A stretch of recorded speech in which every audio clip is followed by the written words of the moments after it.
நம்ம எல்லாருக்குமே வந்து இனியாவ வந்து தெரியும். பிகாஸ் அவங்க வந்து இப்போ ஒரு பெரிய சிங்கர்ன்னு சொல்லலாம். சரிகமபா மூலியமா அவ்ளோ ஃபேமஸ் ஆயிட்டாங்க. ஸோ தேவயானியோட மகள் யாரு அப்படின்னு சொன்னா எல்லாருக்குமே தெரியறது இனியாவ மட்டும் தான். ஆனா எல்லாருக்குமே இன்னொரு விஷயம் தெரியாது. அவங்களுக்கு ஒரு கூட பிறந்த தங்கச்சி இருக்கு. அதாவது தேவயானிக்கு வந்து 2 மகள்கள். அதுல ஒண்ணு தான் இனியா. 2வது மகள வந்து யாருமே பார்த்திருக்க மாட்டாங்க மோஸ்ட்லி. இவங்க வந்து இன்டர்வியூஸ் குடுத்துருக்காங்க. அதுல வேணா தெரிஞ்சிருக்கும். ஏன்னா இன்டர்வியூஸ் வந்து நல்லாவே வியூஸ் வந்து போயிருக்கு. ஸோ அதனால அதன் மூலியமா நெறைய பேருக்கு தெரிஞ்சிருக்கலாம். ஆனா நெறைய பேருக்கு இன்னும் நெறைய பேருக்கு வந்து அவங்கள வந்து தெரியாது. பிகாஸ் அவங்க வந்து பப்ளிக்ல இந்த மாரி ஒரு டிவி சேனல்ஸ்லயோ இதெல்லாம் வந்தது கிடையாது.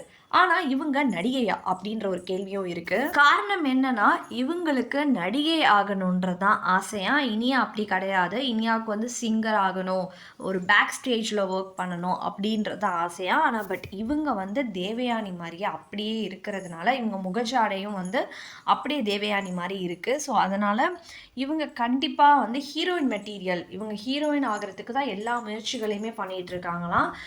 இப்பவுமே அவங்க பல்லுக்கு வந்து கிளிப்ஸ்லாம் கூட போட்டிருக்காங்க. காரணம் வந்து ஹீரோயின் மெட்டீரியலா எல்லா விஷயத்துலயும் பெர்ஃபெக்ட்டா இருக்கணும். லைக் குஷ்பு மாரி ஆகணும்.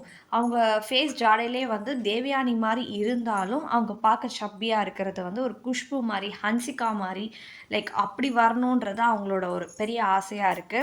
ஸோ அதுக்காக இவங்க தயாராகிட்டு இருக்காங்களா. ரொம்ப சின்ன பொண்ணு. பார்க்க வந்து இவங்க ரொம்ப மெச்சூர்டா வந்து தெரியலாம். பட் ரொம்ப சின்ன பொண்ணு தானா. ஸோ வந்து இவங்க சீக்கிரமாவே வந்து நடிக்கிறதுக்கு நெறையவே சான்சஸ் இருக்கு. பட் இனியா வந்து சின்ன பொண்ணு மாரியும், இவங்க வந்து ஒரு பெரிய பொண்ணு மாரி தெரியும். பட் இனியாவுக்கு வந்து கூட பிறந்த தங்கை இவங்க. ஸோ சொல்லப்போனா இவங்க தான் சின்ன பொண்ணு. இவங்க நேம் வந்து பிரியா. எப்படி இனியாவுடைய டேலண்ட்ட வந்து கண்டுபிடிச்சு, அத வந்து டிவி சேனல்ஸ் மூலியமா கொண்டுட்டு வந்து, இப்போ வந்து பெரிதளவுல பிரபலமா இருக்காங்க. ஃபர்ஸ்ட் வீக் இவங்க பாடின சாங் வந்து இன்னைக்கு அவ்ளோ பேர் ரீல்ஸ்ல வந்து யூஸ் பண்ணிட்டு இருந்தாங்க. 2வது ரவுண்ட்ல வந்து இவங்க பாடினது அவ்ளோ பெரிய ஹிட் குடுக்கலனாலும், இப்ப 3 ரவுண்ட் திரும்பவும் வந்து சூப்பரான ஒரு பாட்ட பாடி வந்து மக்கள் மனசுல இடம் புடிச்சுட்டாங்க. அவ்ளோ பாசிட்டிவ் கமெண்ட்ஸ் இவங்களுக்கு வந்துட்டுருக்கு. அண்ட் இன்னொரு விஷயமும் நெறைய பேருக்கு தெரியுமான்றது தெர்ல. இவங்களுடைய அ மாமா வந்து சொந்த மாமா பார்த்தீங்கன்னா நகுல்.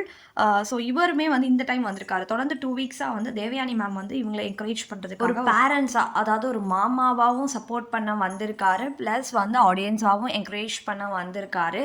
இனியாவோட கூட பிறந்த தங்கை இவங்களா அப்படின்றது நெறைய பேருக்கு தெரியாம இருந்திருக்கும். ஸோ இப்ப வந்து தெரிஞ்சிருக்கும் அப்படின்னு நெனைக்கிறேன்.